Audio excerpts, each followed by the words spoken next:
여러분, 혹시 살면서 누군가에게 이유 없이 무시를 당하거나 만만한 사람으로 취급받아 깊은 상처를 입으신 적이 있으신가요? 우리는 흔히 좋은 사람이 되기 위해 자신의 불편함을 숨기고 타인의 기분을 먼저 살피며 갈등을 피하려고 무던히도 애를 쓰곤 합니다. 하지만 돌아오는 것은 고마움이 아니라 오히려 선을 넘는 무례함과 당연하다는 듯이 주어지는 부당한 대우일 때가 너무나도 많습니다.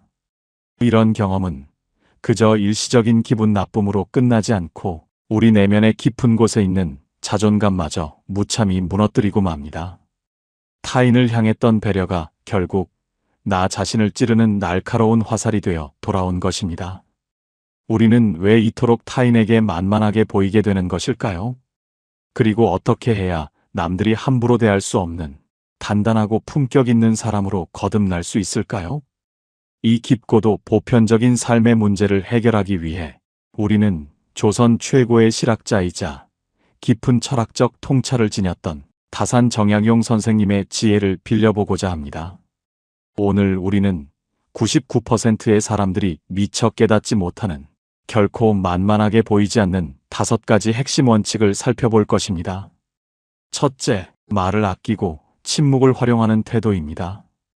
둘째, 감정을 쉽게 드러내지 않는 평정심입니다. 셋째, 선을 넘는 요구에 대한 단호한 거절입니다. 넷째, 남에게 의존하지 않는 실력과 내실입니다. 다섯째, 무엇보다 중요한 스스로를 존중하는 태도입니다. 이 원칙들을 깊이 있게 들여다보기에 앞서 우리 주변에서 흔히 볼 수 있는 평범한 한 사람의 이야기를 잠시 나누고자 합니다. 김민준 씨는 직장에서도 동네 모임에서도 늘 웃음을 잃지 않는 이른바 좋은 사람이었습니다. 누군가 곤란한 부탁을 해오면 자신의 일정이 바빠도 거절하지 못하고 밤을 새워가며 도와주었습니다. 불편한 농담을 던져도 분위기를 망칠까 두려워 그저 허허 웃으며 넘겼습니다. 자신의 의견이 무시당하는 상황에서도 침묵하며 상대방의 뜻에 맞춰주었습니다. 그는 자신이 이렇게 배려하고 희생하면 언젠가 사람들도 자신의 진심을 알아주고 존중해 줄 것이라 굳게 믿었습니다. 하지만 현실은 그의 기대와는 정반대로 흘러갔습니다.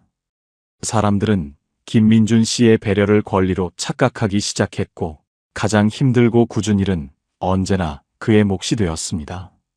심지어 사람들이 모인 자리에서 그를 가볍게 놀림거리로 삼는 일까지 벌어졌습니다. 참다 못한 그가 어느 날 조심스럽게 서운함을 내비쳤을 때 사람들은 오히려 예민하게 군다며 그를 탓했습니다. 결국 그는 사람들에게 상처를 입고 깊은 인간적인 회의감과 우울감에 빠지고 말았습니다. 이 이야기는 비단 김민준 씨만의 일이 아닐 것입니다.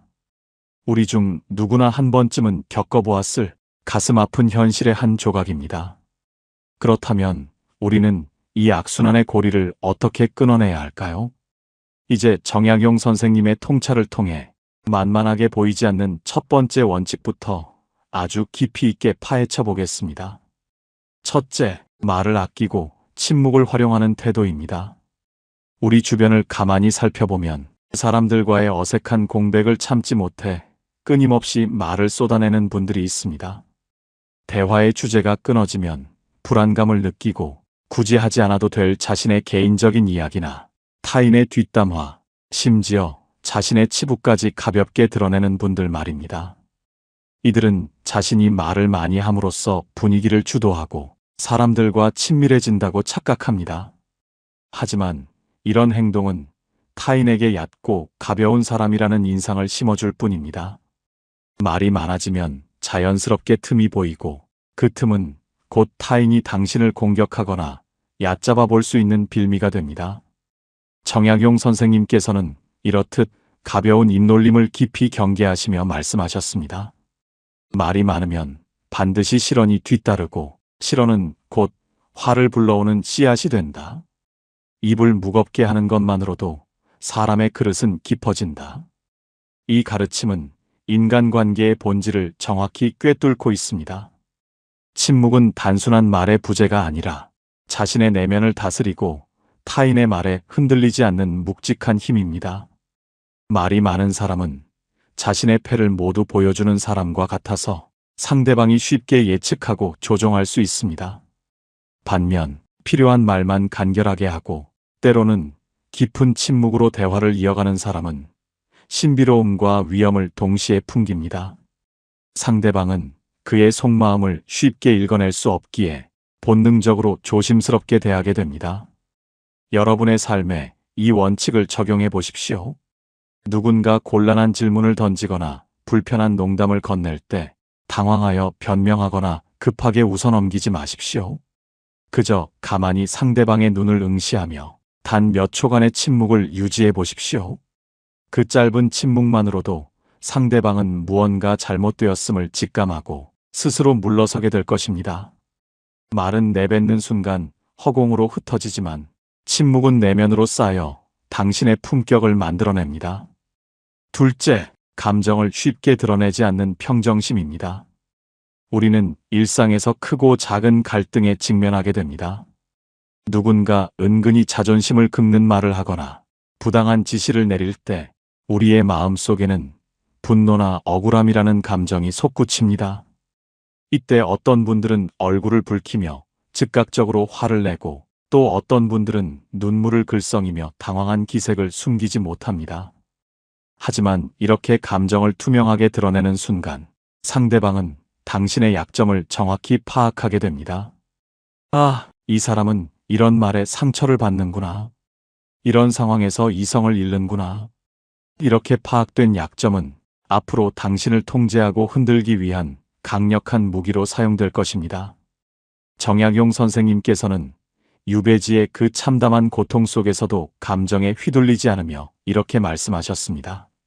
노여움을 다스리지 못하면 스스로를 망치고 이를 그르친다. 기쁨과 슬픔, 분노와 즐거움이 얼굴에 나타나지 않게 마음을 고요한 호수처럼 유지하라. 감정을 통제하지 못하는 사람은 타인에게 휘둘리기 쉽습니다.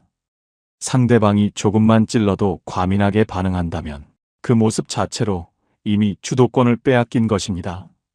진정으로 강한 사람, 결코 만만하게 보이지 않는 사람은 어떠한 상황에서도 평온한 표정을 잃지 않습니다. 마치 아무리 거센 돌멩이를 던져도 잠시 잔물결만 일 뿐 이내 고요해지는 깊은 호수와 같습니다. 상대방은 도무지 흔들리지 않는 당신의 태도 앞에서 오히려 알 수 없는 두려움과 경외감을 느끼게 됩니다. 당장 오늘부터 일상에서 연습해 보십시오. 누군가 당신의 신경을 긁는 말을 하더라도 즉각적으로 반응하는 대신 속으로 깊은 숨을 들이마시며 셋을 세어 보십시오. 그리고 전혀 동요하지 않은 담담하고 건조한 목소리로 대답하십시오. 감정을 뺀 건조한 반응은 상대방의 공격 의지를 순식간에 무력화시키는 가장 강력한 방패가 될 것입니다. 셋째, 선을 넘는 요구에 대한 단호한 거절입니다. 우리가 만만한 사람으로 전락하는 가장 결정적인 계기는 바로 부당한 요구를 거절하지 못하고 수용하는 그 순간에 있습니다. 처음에는 그저 좋은 관계를 유지하기 위해 혹은 상대방을 실망시키고 싶지 않다는 작은 배려에서 시작합니다. 예를 들어 나의 휴식 시간을 쪼개어 동료의 업무를 대신 처리해 주거나 내키지 않는 모임에 억지로 참석하여 비용을 지불하는 일들 말입니다. 하지만 인간의 심리는 참으로 묘하여 호의가 반복되면 그것을 당연한 권리로 여기게 됩니다. 당신의 작은 양보는 상대방으로 하여금 이 사람은 내가 무슨 부탁을 해도 들어주는구나라는 그릇된 인식을 심어줍니다. 결국 요구는 점점 더 무례해지고 선은 속절없이 무너지게 됩니다. 정약용 선생님께서는 삶의 굳건한 원칙에 대해 다음과 같이 깊이 있는 말씀을 남기셨습니다. 의롭지 않은 일, 이치에 맞지 않는 일에는 단호히 등을 돌려야 한다. 끊어내야 할 때 끊어내지 못하면 훗날 반드시 큰 화가 되어 자신을 찌를 것이다. 진정한 인간관계는 맹목적인 수능에서 오지 않습니다. 나의 한계를 명확히 설정하고 그 선을 넘는 행위에 대해서는 당당하게 거절할 줄 아는 용기에서 비롯됩니다. 거절은 결코 상대방을 미워하거나 공격하는 행위가 아닙니다. 오히려 나와 상대방의 건강한 관계를 지키기 위한 필수적인 방어선입니다. 부탁을 거절할 때는 구구절절 변명을 늘어놓으며 미안해할 필요가 없습니다. 과도한 사과는 오히려 상대방에게 죄책감을 유발하여 관계를 껄끄럽게 만들거나 당신의 거절을 약점으로 잡히게 할 수 있습니다. 그저 죄송하지만 그 부분은 제가 도와드리기 어렵겠습니다. 라고 짧고 정중하게, 그러나 한치의 흔들림 없이 단호하게 말씀하십시오. 처음에는 상대방이 당황하거나 서운해할 수 있습니다. 하지만 시간이 지나면 오히려 당신을 함부로 대할 수 없는 줏대 있는 사람으로 인정하고 존중하게 될 것입니다.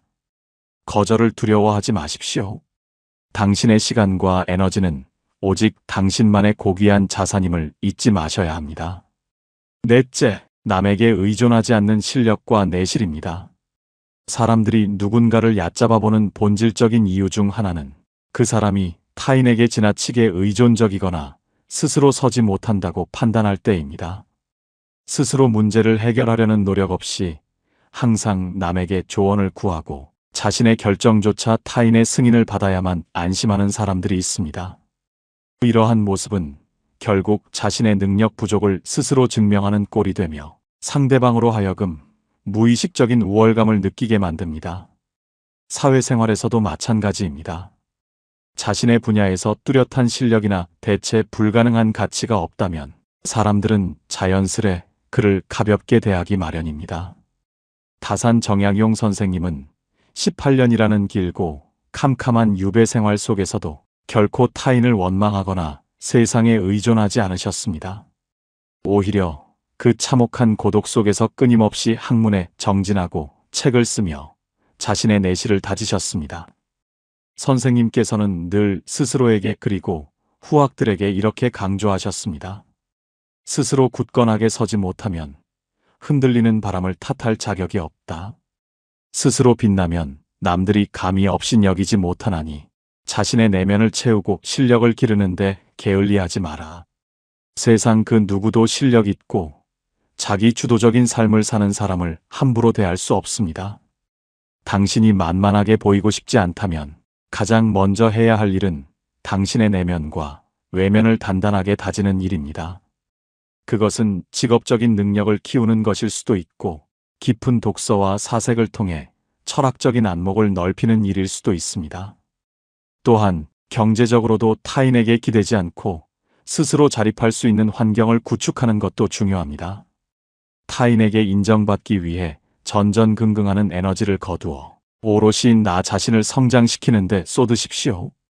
당신이 묵묵히 자신의 길을 걸으며 단단한 성취를 이루어갈 때 주변 사람들의 시선은 자연스럽게 조롱에서 경애로 바뀔 것입니다. 실력은 그 어떤 날카로운 말보다도 강력한 방어막이자 당신의 가치를 증명하는 가장 확실한 수단입니다. 다섯째, 무엇보다 중요한 스스로를 존중하는 태도입니다. 이 모든 원칙들의 근간이자 가장 핵심이 되는 마지막 방법입니다. 우리는 종종 사람들과 어울리기 위해 스스로를 낮추는 우를 범하곤 합니다. 분위기를 띄우기 위해 자신의 단점을 희화화하여 농담거리로 만들거나 누군가 칭찬을 해와도 과도하게 부정하며 자신을 깎아내립니다. 겸손은 분명 아름다운 미덕이지만 스스로를 비하하는 과도한 낮춤은 결코 겸손이 아닙니다. 그것은 주변 사람들에게 나는 함부로 대해도 되는 사람이다라는 위험한 메시지를 끊임없이 발산하는 것과 같습니다. 인간은 본능적으로 상대방이 자신을 어떻게 대하는지를 보고 그 사람을 대하는 태도를 결정합니다. 당신이 자신을 귀하게 여기지 않는데 어찌 타인이 당신을 귀하게 여기기를 바랄 수 있겠습니까? 정약용 선생님께서는 인간의 자존과 품격에 대해 다음과 같이 뼈있는 가르침을 남기셨습니다. 내가 나를 천하게 여기면 남들도 나를 천하게 여긴다. 스스로를 귀하고 존엄한 존재로 대우하라. 그래야 세상도 너를 귀하게 대접할 것이다. 당신은 그 자체로 충분히 가치 있고 존중받아 마땅한 존재입니다. 더 이상 타인의 비위를 맞추기 위해 스스로의 가치를 깎아내리지 마십시오. 당신이 입는 옷, 당신이 먹는 음식, 당신이 머무는 공간부터 정돈하고 자신에게 정성을 다하십시오. 거울 속의 자신을 바라보며 비판하고 질책하는 대신 따뜻한 격려의 말을 건네십시오. 누군가 당신의 능력을 칭찬한다면 부정하지 말고 온화한 미소와 함께 감사합니다라고 당당하게 받아들이십시오. 스스로를 진심으로 존중하고 사랑하는 사람은 그 존재 자체에서 범접할 수 없는 단단한 아우라가 뿜어져 나옵니다. 그런 사람 앞에서는 제 아무리 무례한 사람이라도 본능적으로 자세를 고쳐 앉고 예의를 갖추게 됩니다. 세상이 당신을 대하는 방식은 결국 당신이 당신 스스로를 대하는 방식을 비추는 거울임을 결코 잊지 마십시오. 지금까지 우리는 다산 정약용 선생님의 통찰을 빌려 결코 만만하게 보이지 않는 5가지 지혜를 깊이 있게 나누어 보았습니다. 내면의 무게를 더하는 침묵, 흔들리지 않는 평온한 감정, 선을 지켜내는 당당한 거절, 스스로 우뚝 서는 탄탄한 실력, 그리고 나를 귀하게 여기는 자기 존중. 이 5가지 원칙을 삶에 깊이 새긴다면 세상 그 누구도 더 이상 당신을 가볍게 여기거나 함부로 대하지 못할 것입니다. 만만하게 보이지 않는다는 것은 결코 타인에게 공격적이거나 차갑고 무서운 사람이 되라는 뜻이 아닙니다. 그것은 타인에게 휘둘리지 않는 단단한 자아를 확립하고 나의 고귀한 가치를 스스로 지켜내는 품격 있는 삶의 태도를 의미합니다. 부드러우면서도 강직하고 따뜻하면서도 묵직한 내면을 가꾸어 가시길 바랍니다. 오늘의 이야기가 끝나는 이 시점에 스스로에게 한번 진지하게 질문해 보시기 바랍니다. 나는 지금까지 타인에게 인정받기 위해 나 자신을 너무 많이 깎아내리지는 않았는가? 앞으로는 어떻게 나 자신을 더 존중하고 지켜낼 것인가? 이 작은 성찰의 질문이 여러분의 삶에 긍정적인 변화를 일으키는 소중한 씨앗이 되기를 진심으로 바랍니다. 오늘 이야기가 여러분의 마음에 작은 울림을 주었다면 구독과 좋아요로 이 따뜻한 지혜의 여정에 함께해 주시길 바랍니다. 늘 평안하고 단단한 하루 보내시길 응원합니다. 깨달음의 광장이었습니다.